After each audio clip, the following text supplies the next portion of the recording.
కేంద్ర ప్రభుత్వం అవలంబిస్తున్న కార్మిక రైతు వ్యతిరేక విధానాలను నూతన చట్టాలను వ్యతిరేకిస్తూ సార్వత్రిక సమ్మె గ్రామీణ బంధు ప్రతి కార్మికుడు తమ హక్కులను కాపాడుకోవాలని 10 సంవత్సరాల బీజేపీలో ఒక్కొక్కటిగా కార్మిక హక్కులను కాలరాస్తూ బీజేపీ సర్కార్ అవలంబిస్తున్న మొండి వైఖరిని నిరసిస్తూ వామపక్షాలు బంద్కు పిలుపునిచ్చాయి.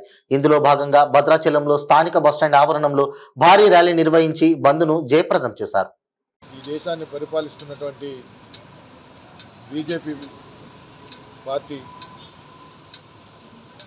దానికి వ్యతిరేకంగా అది తీసుకున్నటువంటి నిర్ణయాలకు వ్యతిరేకంగా అఖిలపక్ష పార్టీలుగా ఉన్నటువంటి కాంగ్రెస్ కానీ సిపిఐ సిపిఎం ప్రజాపంద ఇంకా అనేక పార్టీలు ఇవాళ దేశవ్యాప్తంగా నిరసన తెలియజేయడం కోసం ఈ బంద్కు పిలిపించాయి.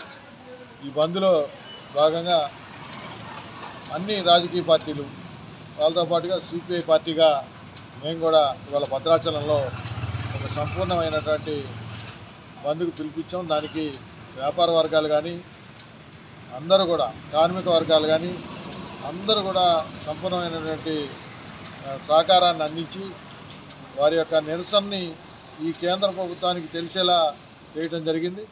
ఇవాళ ఈ దేశంలో రైతాంగం కానీ అట్లాగే కార్మికులు కానీ ఏ ఒక్కరు కూడా సంతోషంగా లేరు. ఈ 10 సంవత్సరాల కాలంలో ఈ బీజేపీ ప్రభుత్వం అనేక ప్రభుత్వ రంగ సంస్థల్ని నిర్వీర్యం చేస్తూ కార్మికుల హక్కులను కాలరాస్తూ వాటిని ప్రైవేటీకరణ వైపు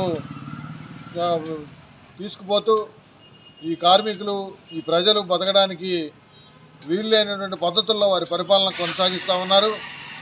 ఇవాళ ఎల్ఐసిని కానీ రైల్వేలను కానీ అట్లాగే అనేక విశాఖ ఉక్కును కానీ ఇటువంటి అనేక ప్రభుత్వ రంగ సంస్థల్ని ప్రైవేటు పరం చేసేందుకు బీజేపీ పూనుకుంది.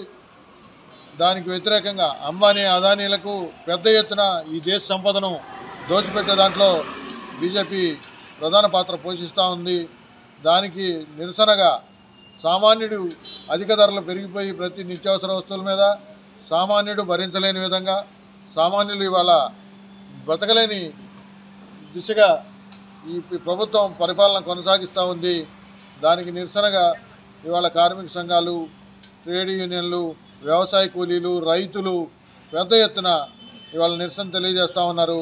దాంట్లో భాగంగానే ఇవాళ ఢిల్లీలో అనేక మంది నరేంద్ర మోడీ ప్రభుత్వం అనుసరిస్తున్నటువంటి కార్మిక కర్షక వ్యతిరేక విధానాల నిరసనగా ఈరోజు భారత్ బంద్ జరుగుతూ ఉంది. భద్రాచలంలో భారత్ బంద్ విజయవంతమైంది.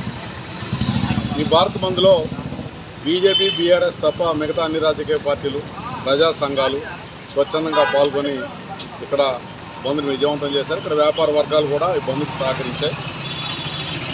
ఈ సందర్భంగా ఒక విషయం తెలంగాణలో చెప్పాల్సి వస్తూ ఉంది. అధికారంలో ఉన్నటువంటి కాంగ్రెస్ పార్టీ కూడా ఈ బంద్కి మేము మద్దతు తెలియజేశాం. కానీ బీఆర్ఎస్, బీజేపీ రెండు కూడా ఈ బంద్కు దూరంగా ఉన్నాయి.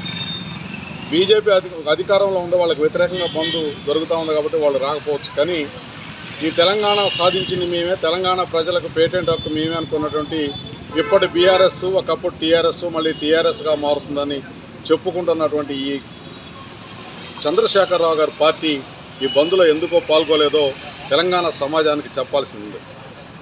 తెలంగాణ సమాజం ఎప్పటికైనా గుర్తెరగాలి. కేంద్ర బీజేపీ ప్రభుత్వ ప్రజా వ్యతిరేక విధానాలు నశించాలి. కేంద్ర బీజేపీ ప్రజా కార్మిక వ్యతిరేక విధానాలు నశించాలి. కేంద్ర బీజేపీ ప్రజా వ్యతిరేక కార్మిక వ్యతిరేక విధానాలు.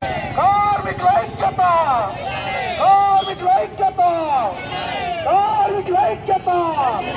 Down down Modi, Modi, Modi, Modi, Modi, Modi, Modi. మోడీరా మోడీ